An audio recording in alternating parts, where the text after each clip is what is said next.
Today, we are going to edit a raw beauty portrait in Adobe Camera Raw using only color and light adjustments. When we open a raw photo, the colors often look a little flat and the image may lack contrast.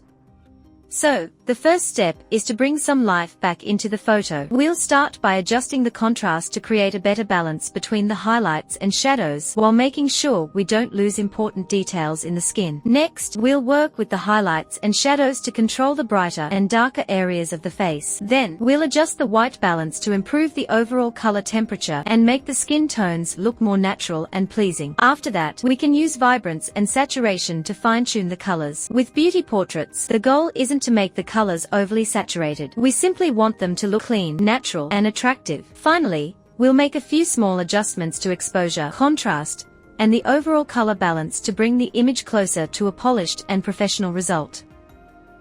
And remember, we are not retouching the skin or changing any facial features here.